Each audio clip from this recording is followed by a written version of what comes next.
Hello, I'm Banji Castro. And I'm Annie Mack. And we're 2PoC2Queers. That didn't turn out too bad. I was like, you're right there. It was good. It was very impressive. So I wasn't prepared for the professionalism. It took me back. I don't know why. I should have been prepared. My professionalism? Yeah, you're just ready. Oh, well, I have been doing this for a while. Yes. So we're going to, and that's what leads us to what is this? What is 2PoC2Queer? What's this podcast about? So, Annie, you had some good thoughts. And actually, like, you kind of pushed me into getting this started, and mostly because you thought it would be hilarious to have a podcast with the two of us. And why was that? Because all great ideas start off with a happy hour. I'm convinced of that.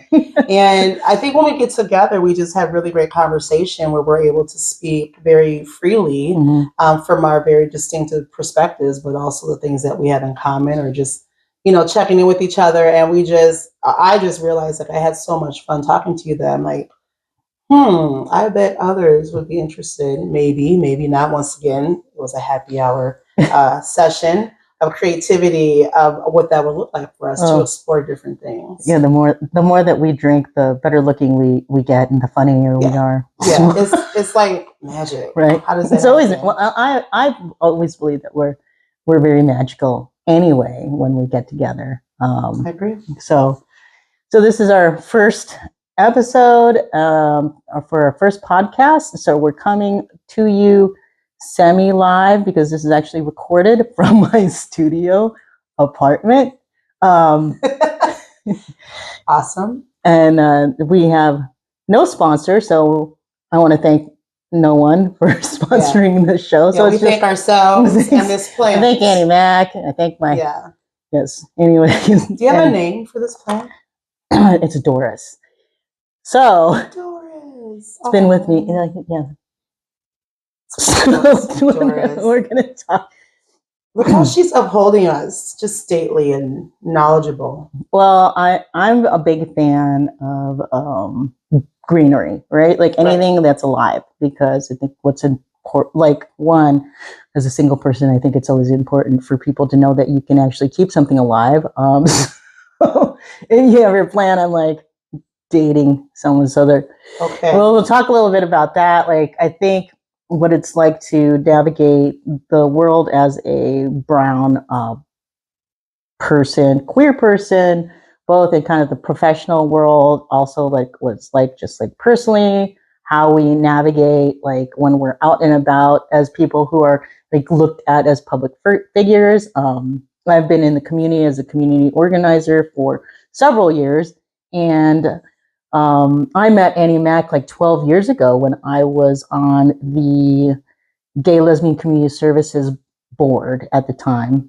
And Annie Mack was actually performing for one of our Pride Fests that was in 2010. I think that was it. 2010 or 2011. Right. One of those years. That was a long time ago. I barely remember what happened yesterday. So like 12 years ago is actually, so we've known each other for a long time. But we actually became more closer and better friends during the pandemic, which I think when we talk a little bit about how people have changed during and after the pandemic. Like, that's one of the things that came out of the pandemic for me, was getting to know people that normally, like, I've known for a long time, but because we were in certain situations, that we got to be able to get to know each other on a deeper level, on a more vulnerable level. And I'm really thankful. Like, of course, I was not very thankful for the pandemic, but I was thankful for the connections that I made during the pandemic. Yeah, I think it was a search for community and meaning. And I think, there was just a point where when it all went down, it was like, okay, this is fucking going down. Like, it wasn't just, it was coming into space, and it was affecting all of our lives, So the desire, being that we are public individuals, for me, when I lost my job of being a professional musician, that was also kind of like my social life. That was also, other needs that I realized that met, you know, and that was taken away. Yeah. So it's kind of like who was your crew, who was your pod, you know, who were the people that would understand and respect and all those things. And from a, you know, as a Black woman, as a Black queer woman, it was like I was looking for community in a very specific way. Hold up. But before that, you hadn't come out yet. Right. So I had been sniffing around the game. So, yeah. Kind of checking in, you know, because I, you know, it was beautiful to be a part of community. I think I had like several different coming outs, but like it wasn't like the big, like, hello, you know, lesbians, I'm here. So, because that's what cool, you know, queer women do when they come out. We have to be really like, we're gonna be on. We're gonna be raw. We're gonna be honest. We're being honest. You know. So Annie, I want you to be honest about like your coming out and like your struggle, because I think during the pandemic that was really like a time for you to do some deep shadow searching, reflection kind of stuff. And then prior to that, my sister. So it was like a several events that led up to me being just really convicted in spirit and, you know, authenticity of how I was showing up. And so prior to that, my sister had passed away in 2019. Right. And so that was really, it just kind of blew my mind because I was losing people. I had lost my mother way back when. She held history, you know, she held my developmental history and all the things. Oh, we're gonna. Doris, you're so sweet. And so we'll work on that. On the heater. So we're in Minnesota. It gets cold here. It gets cold. And so my sister passed away.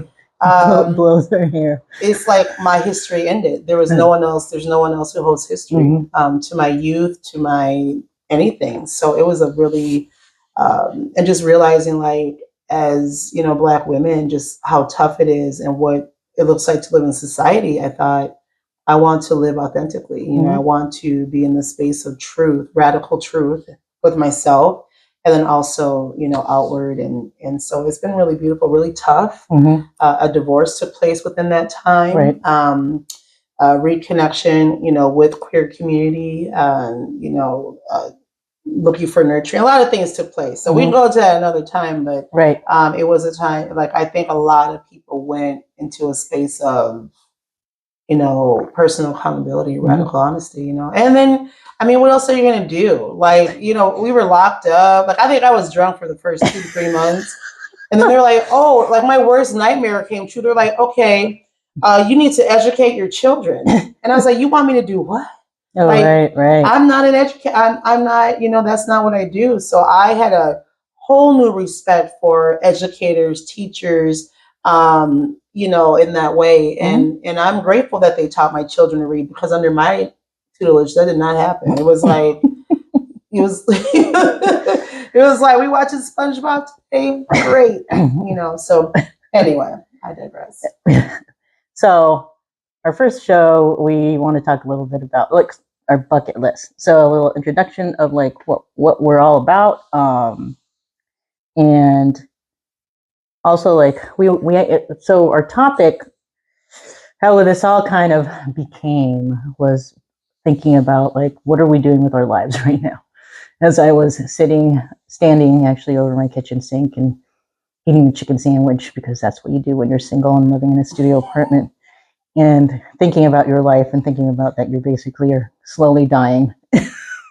What are you going to do with the rest of your life? You know, I'm in my late 40s. I've done a lot in the first half of my life, and now so moving on to the second act. And where am I going with this? Like, I've done so much work in the community, for the community, to try to make safer, authentic spaces for Black, Brown, Indigenous folks,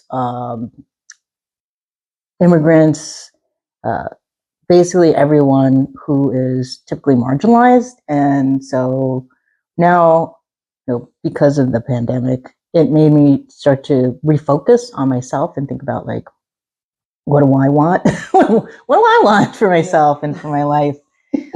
And how am I going to move forward with things? And I think like when you and I like reconnected, we really had an opportunity to do some, deep soul searching and some honest conversations where I don't think normally that we would have had one. Your sister passed away in 2019 and my mom passed away in 2020. Right. So we were both kind of dealing with grief and figuring out what that looks like for both of us.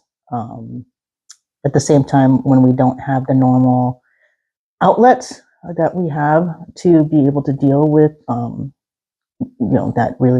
that deep trauma and hurt, and still recovering from whatever other things that were happening prior to having to be in lockdown. And figuring out like if the world is going to end or change. Right. I mean, technically, in a way, the world kind of did end. Absolutely. That point. And then the George Floyd thing happened, and it was a really kind of interesting year, 2020, as for social justice, for just like us as a community, as a society. Right. I think, when the murder took place, we were not in a space to jump around and to, I think that's when, white population caught on or was finally able to take in and really understand like the depth of horrific treatment, and brutalization and terroristic. Do you think really? Well, I think that because they just couldn't look away because there's nothing else going on. Right. So that's I think there is some truth to it. I think that I don't know that I know that was a conversation. I had that conversation several times. Like why is this different? Because Rodney King, right? Historical, right. What made this different? Yeah, like that was on video, being beaten up by a bunch of cops. Absolutely. Did that and then there was a riot after that, but that was like in the 80s, right? The 80s, 90s, and so understanding what made this different, and Minnesota has had such a history with the police brutality that went back into the 80s, 90s, and even, before then, that we were just able to have documentation, but back then it was families. I don't know. See, it was families against the police, the community against the police. So there's always been documentation. Always, right. But then, the powers that be or those that hold access to those spaces, that documentation disappears. And so it's like, how did that happen? And so, when that took place, but I think it was building. I think that it was the energy. I think it's in the water. I think it was just time for there to be accountability. And I think it was the right mix, it was just necessary. Yeah.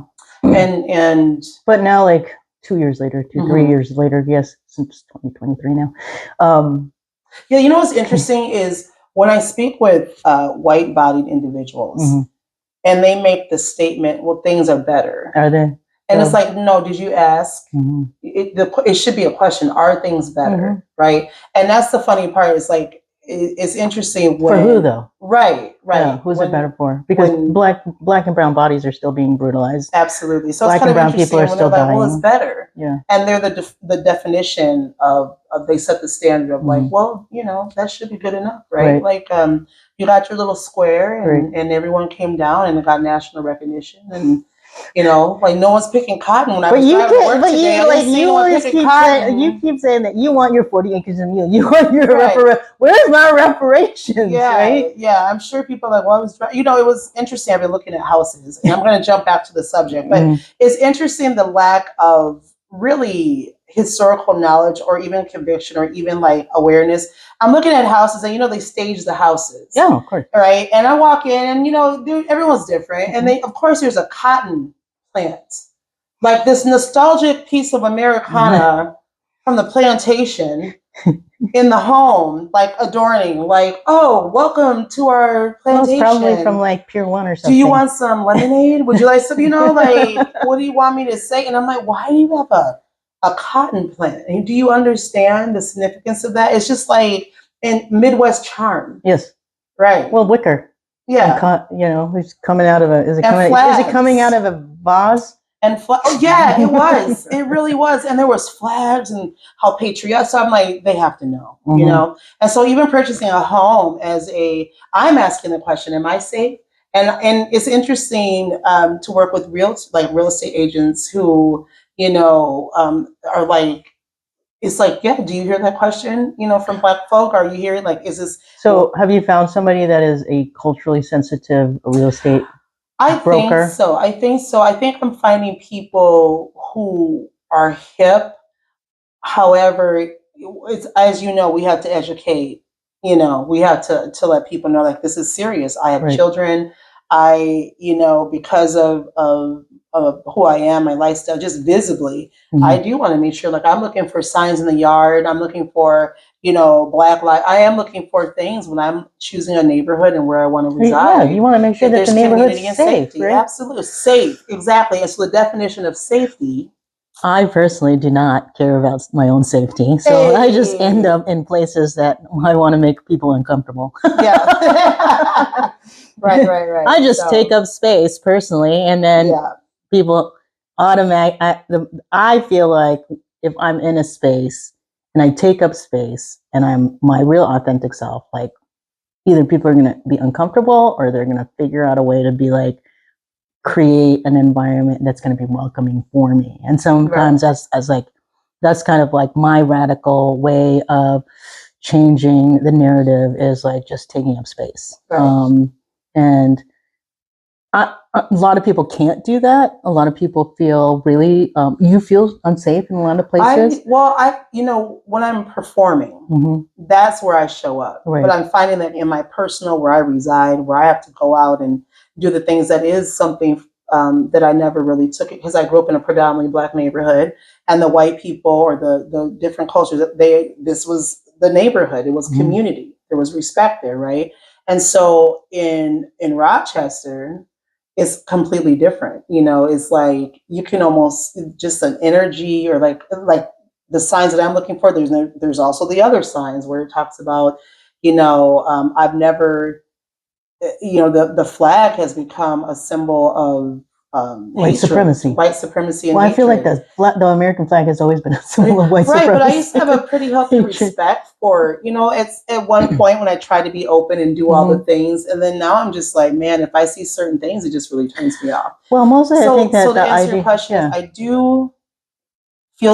I do take up space. Like I said, when I go perform, it's predominantly white. I'm in rural areas, like I'm traveling all over by myself, all these things. However, my living space, I need a little bit of community there. I need to know that I have some some connection, and some allyship, or just people who just believe in being decent human beings, and understand with equity, so I am looking for that, and I'm taking my time too. Yeah, no, I mean, it's going to be your home, so you should live someplace you don't feel good. Like creating some roots at. Right. I've been in Rochester for 12 years, 13 years, 13 years, 13 winters, 13 long, cold, frigid winters. And when I first moved here, I knew that for me to be able to survive, literally not lose my mind, I had to create a community for myself. And I started out reaching out to the queer community because let's just face it, the demographics when it comes to people of color is not very big. So I thought it would be easier to reach out to the queer community. My partner at the time was starting a job, starting her job and her professional career, and was busy doing that. And so I was here. I was the spouse that came along, like lots of folks that end up in Rochester. Because of a major business place here, a major employer here in Rochester that brings a lot of people in from out of town. So the spouses sometimes that are not working at that major employer has to find some kind of community, something to keep them busy, if it's volunteering, if it's sitting on a board, if it's watching all the best Netflix shows, drinking lots of bottles of wine. Yes. That resonated. But like for me, of course, like I had to figure out what it was going to be for me, my niche, how I was going to make my way in this community, and I think I've done a really good job at figuring out what works for me, how I've been able to show up in community, if it is as a brown, masculine presenting queer person, or if it's just like just me being me as a golfer. I golf, so and I love golf, and Annie Mack did not realize how much I loved golf until she came into my studio and sees it basically. Right. Yeah, Castro Studios is full of golf memorabilia and all the things. Swag. It's really sweet. I love it. Like I didn't realize. I'm gonna have to keep you company. Golfing? Yeah, but I'm not gonna. I'm just gonna ride in. No, of course. I never require people to actually. I mean, maybe I should require people to golf, because it's hilarious to watch people who don't know how to golf. Also, it is just fun to be out on the golf course. It's very somber for me. It's like you can't. I want to be supportive and be like, "You got this, you got this," and apparently, that's not okay. I always need a little, fan club following her around. Great shot. Yeah, right. Or just commentary. I love the commentary of golf. I do enjoy it. Going back to like the bucket list. So like that was kind of like the golf, like learning to golf was one of my bucket list. So like when I was 33, I had just found out my dad had lung cancer. So when I knew he was probably going to die in a couple of years. So it made me start thinking about like my own mortality, and that like, what have I done with my life at that point? Like if I died, like hit by a bus for whatever reason. Okay. Try not to be morbid, but I think about these things. I think I don't know who else does, but I think about these things. And my partner at the time, the same one that. Like, why are you such an overachiever though? It's like hit by a bus. I mean, why? Because I'm a brown. I'm an because I'm Asian. I think you're just an overachiever. Well, no, because I'm Asian, and we were raised to like, if you you're Asian yourself, you will totally get this. My parents are like, Angie, why did you get only an A? Why didn't you get an A plus? And that's me not being an overachiever. It's just me being average. So, right. It's like, okay, continue. I'm listening. Okay, here. So. Well, I realized like maybe I wasn't achieving enough. Like I was not meeting my fullest potential.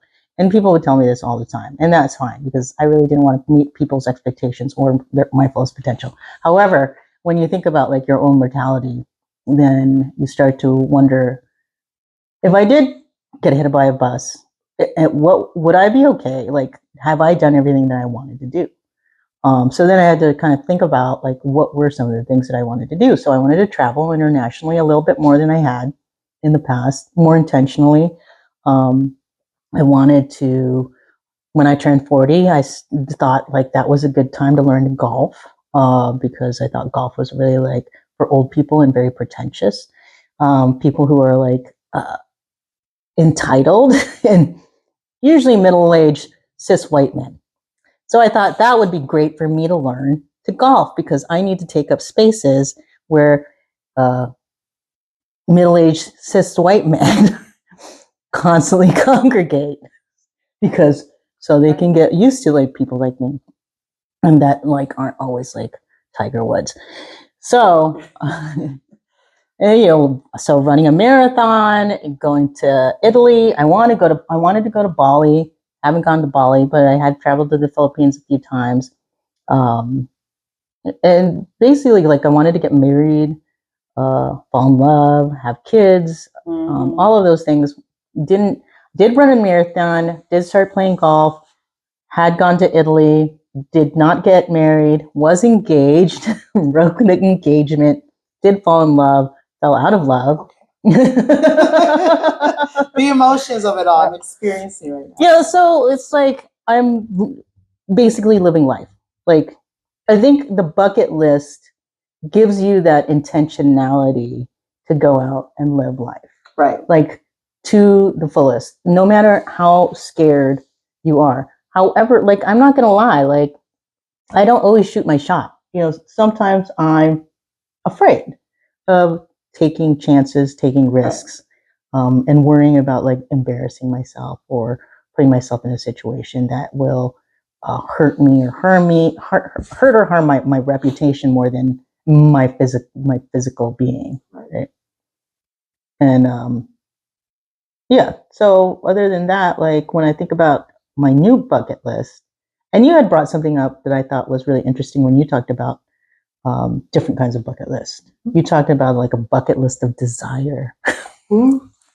And not just like the typical like run a marathon, go to Italy, eat pasta. Yeah, right. I think the bucket list, I did touch on, like, as a middle-aged woman, as a middle-aged individual, it changes, where the things that terrify me, would still terrify me in a traditional sense of like, I'm gonna go skydiving. I'm gonna go. It's like, well, I'm gonna skydive and being emotionally vulnerable. My bucket list is to be emotionally vulnerable each and every time, to have discernment, to have understanding of like boundaries, but still be open enough to that, even if I get hurt, even if I'm emotionally vulnerable in love or in friendship, that it's okay. It was meant to happen. The understanding of impermanence, how that really correlates. And so for me, that is the equivalent of skydiving or jumping off a cliff or climbing Mount, whatever is, can I be radically honest? Can I be emotionally vulnerable? Can I, or will I live in that way? So for me, it has, and then, goals when I was 21, it was like, I don't want to throw up on myself. I think that's still the goal. But don't want to do that. That's I don't want to pass out in that person's bathroom anymore. And the bucket list also is, maybe like I travel at this point in my life, but maybe I go with the person whom I don't know, so I can get to really know them. Or perhaps I'm really intentional about who I spend my time with, and I don't do things out of obligation.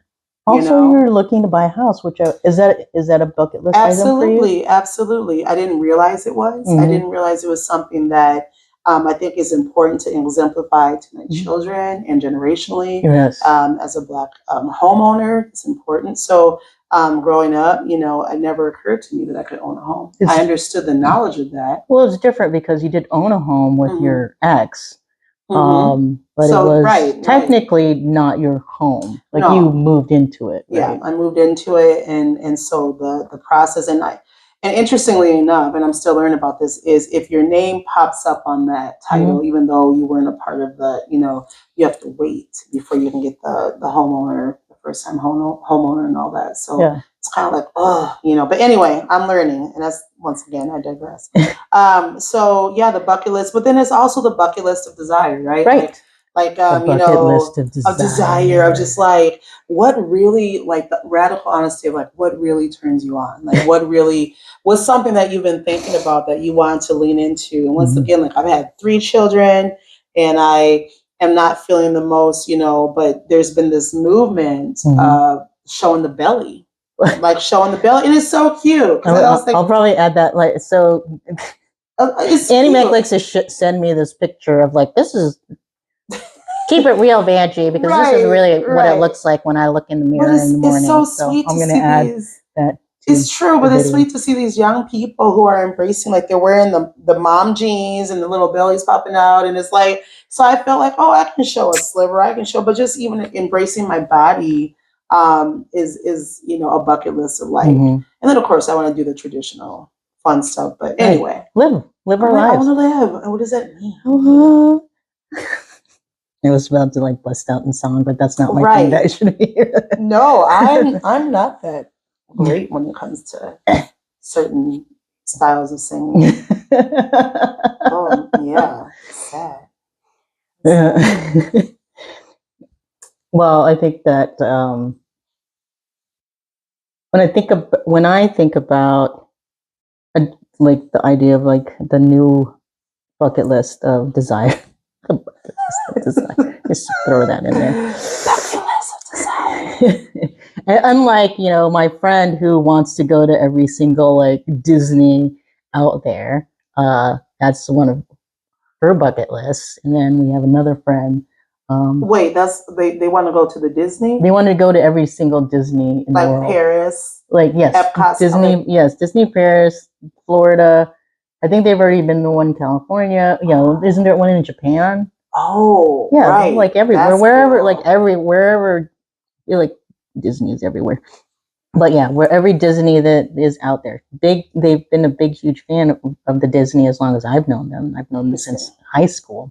So this is like one of my high school friends reached out and said that's what was on one of their bucket lists. And then we had another friend of ours that said they want to be able to live their lives a little more intentionally. And but wait a minute, I'm gonna stop you right there. what? Does a bucket list have to be noble? Because I think we fall in this habit of trying to be like, I don't think there's really like any true rules about like the bucket list, right? So it could be like if you want to hoe around, it's your bucket list. Like if you want to like sleep with 100 people, like that's not what I want to do. No, no judgment. But that could be your bucket list. That could be like your total bucket list. Okay, I just want to make sure. Whatever. If you want to be in like an ethical, non-monogamous relationship and you've never been, or if you want to date, like there was one time that I actually like wanted to date several different, races of women, like a buffet, like if you will, and various different ethnicities of women, because like I grew up in California and I wanted to be, I was open, I wanted to eat at the buffet. I wanted to be open, and that is a really weird metaphor for you to say. Is it though? But is it? I like to eat at the International Buffet, ladies. Keeping it real, keeping it raw. Keeping it creepy and keeping it real over here. No, that's where we're trying to like not creepy. Okay, we don't want to be creepy. No, we don't want to be creepy. There's enough creepy out in the world, so we should try to lessen the amount of creepy that is out there. How does Doris get her own personal win? Like she's just upstaging us right now. Like there should be Beyonce playing in the background. It feels like it's. I know. My hair doesn't like blow in the wind.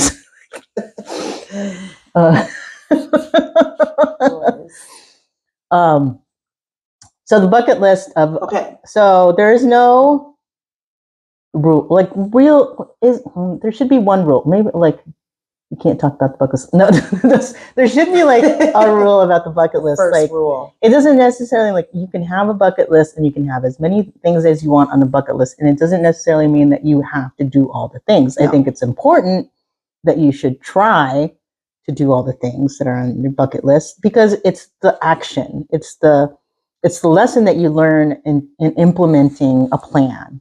And that's what I got when I was going through my bucket list of the different things. It was like graduating college, going to grad school, running for office, which I did 3 times and lost. I'd like to bring that up. That's probably why you know me and recognize me, because I ran for office 3 times here in Rochester, Minnesota, and lost. Okay. So like those are some of the things that were on my bucket list, and I've done them. And so now moving forward, like I always like when I think about the things that are on my bucket list are things that help me improve as a person. I think more than anything, like I want to try to be a better person every day. And so if I'm striving or achieving or reaching for a goal, it's something that I know that will help me either be a better friend, a better colleague, a better partner, just a better community member, whatever it is, because I think at the end of the day, that's it. Like that's what life is about. It's about like, what else do we need to do as people who are like, spiritual beings having a physical experience in our meat suit bodies. Because like we are billions of cells of stardust, of like, you know, millions of years of history that is like culminated into the bodies that we are, and just being alive and living life. I think that we don't appreciate it as much as we should, because we're always so worried about work, about our family, like if our family is doing okay, who are we, like how do people see us in the world, in the community, especially like people like us who are tokens a lot, when it comes to, if it is like working in nonprofits, if it is being in entertainment, if it's somebody who's running for public office, like we we see how we are in the world very differently than everyone else, I think. And however the people see us and expectations that people have on us. Mm-hmm. Right. What I really dig about this movement of, I don't even know if it's necessarily called the bucket list, but what people are doing is they're paying attention to former generations and seeing like people who have sacrificed their family time, their health, all these things in the name of what? This pressure that society puts on us. And what they're doing is they're cashing in their 401ks. They're becoming international bloggers.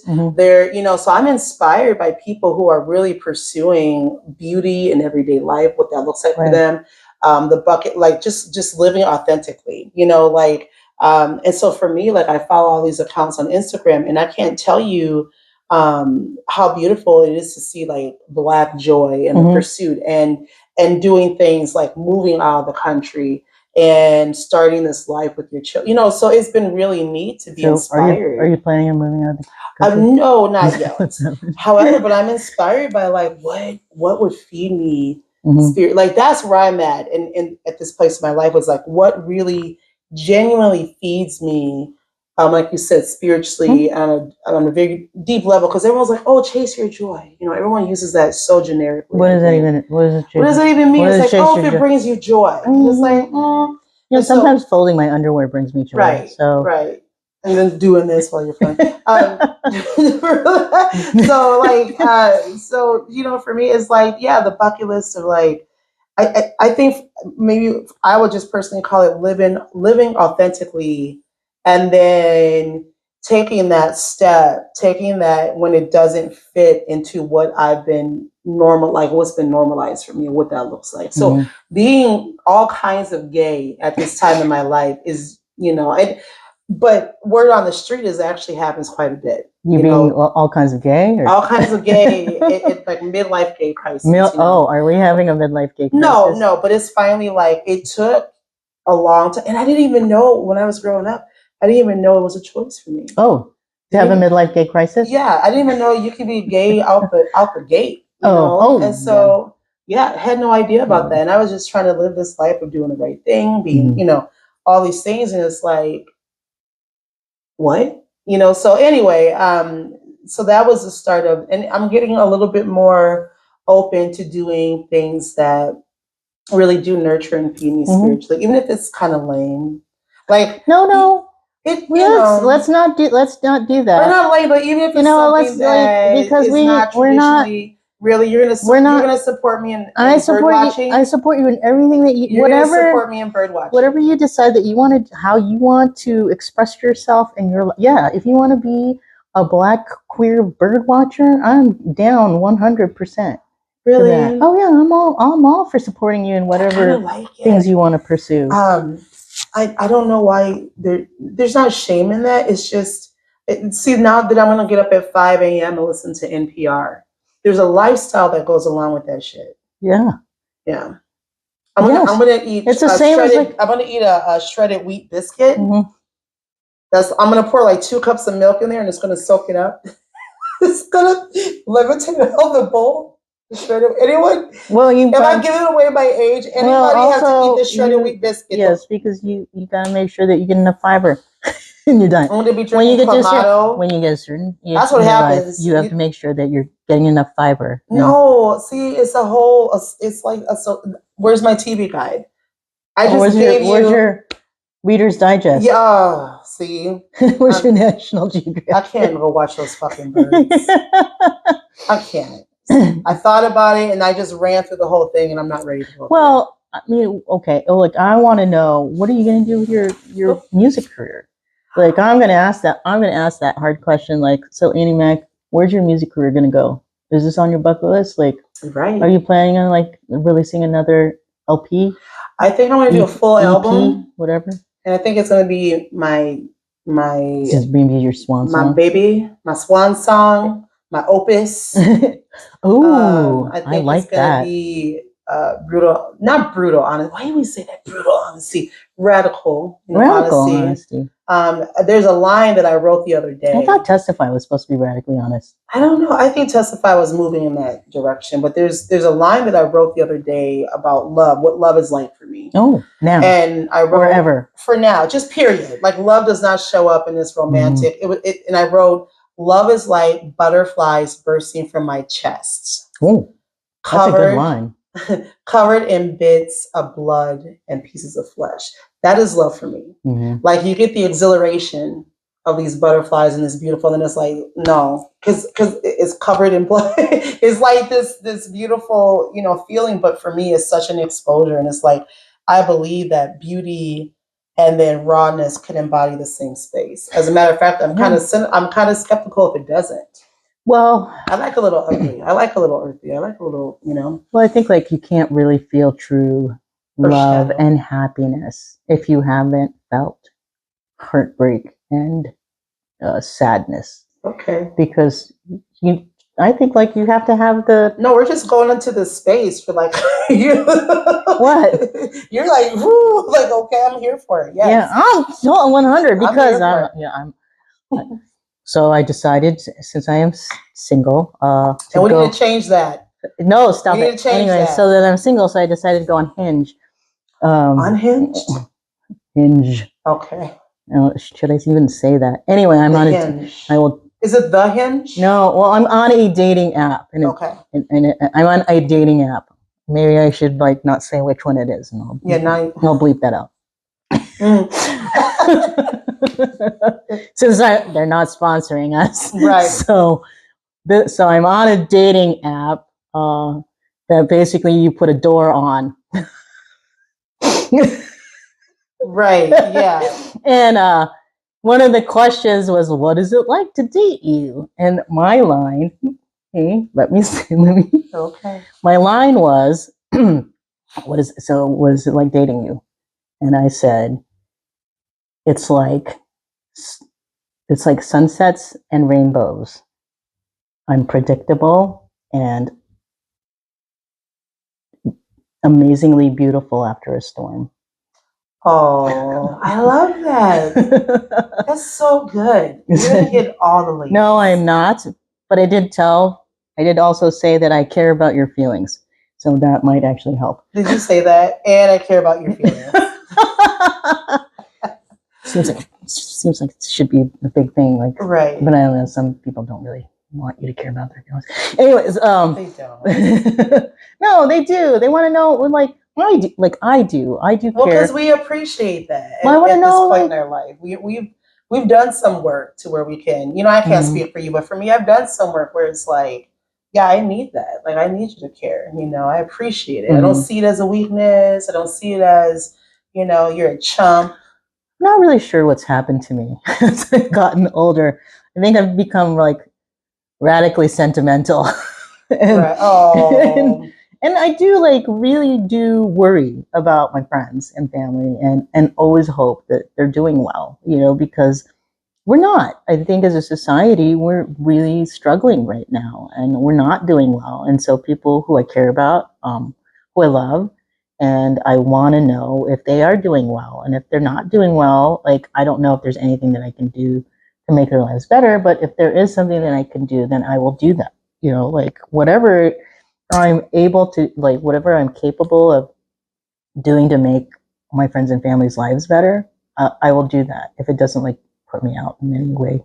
Well, one thing I can say, since we reconnected in a really intentional, intimate way, is that you show up like a mofo. Like you are so your resiliency in a healthy capacity, like you are in healthy capacity, like you have, you really do know how to show up. I think right now everyone's in this space of protecting energy and they haven't really built up, like they want to help people or they may be in jobs or everyday things where they're being, but they're not doing the work of replenishing themselves. They're not doing the work of, so then when a person comes and says, here's my shit, and it's a lot of shit. Right. And it's, there's this like, oh, I can't, and I'm speaking to myself right now, but I know how you hold space and I know how you show up. And so it's really beautiful to experience that because that's something that it's hard to come across that. Well, I appreciate that. Ladies, that also has ladies? It also has something to do with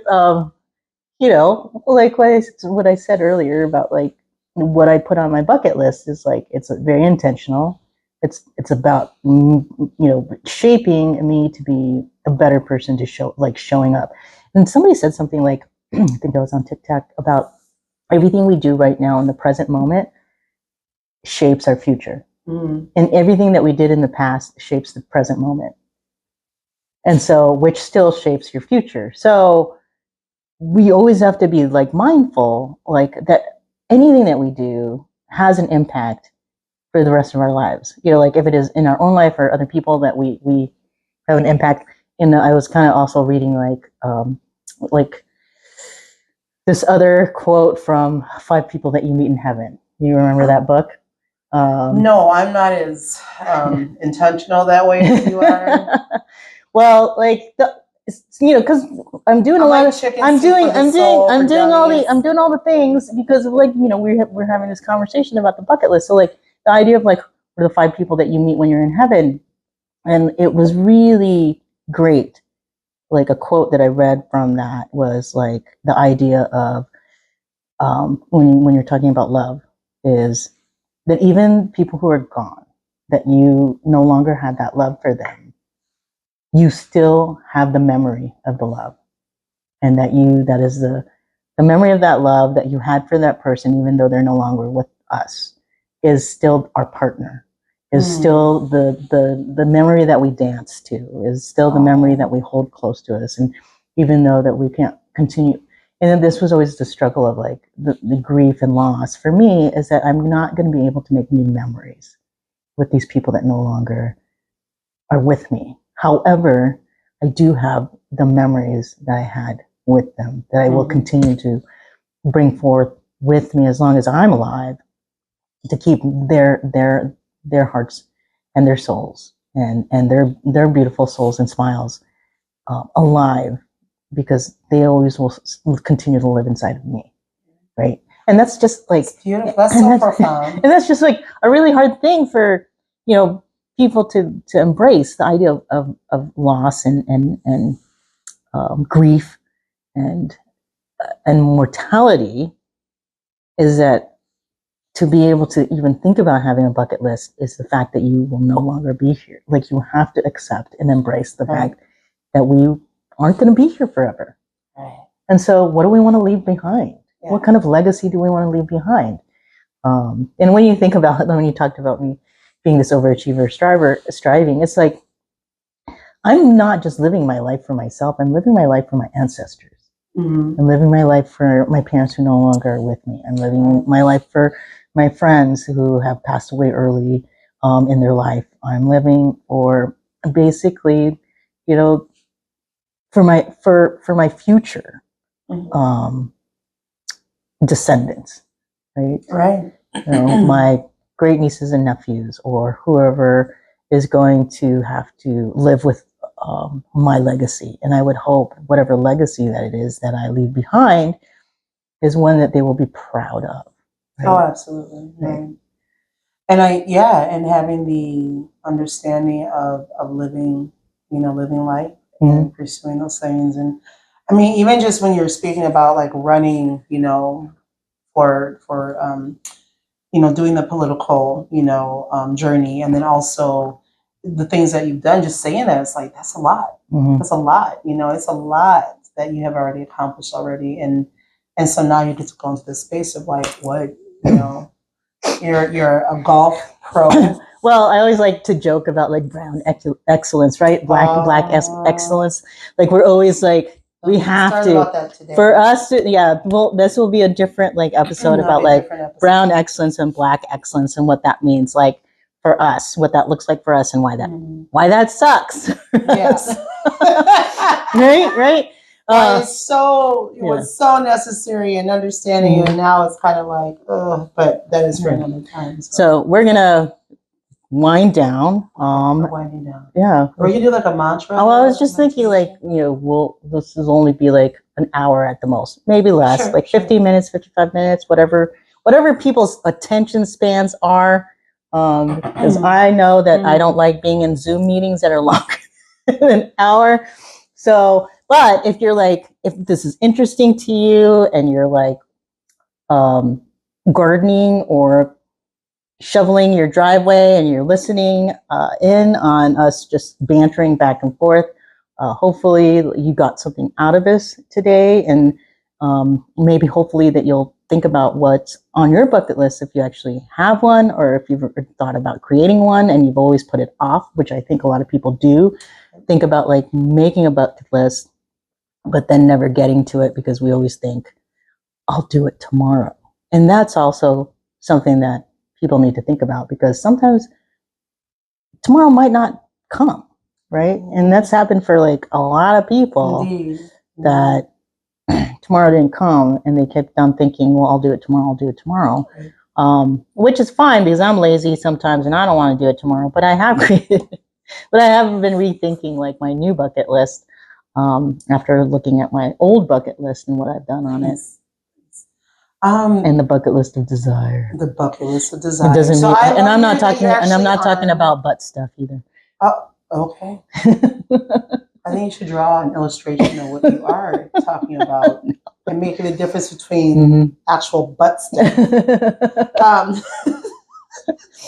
And so butt stuff is not on my is not on my bucket list. Right? No, we should. I'm not like that is on our bucket list.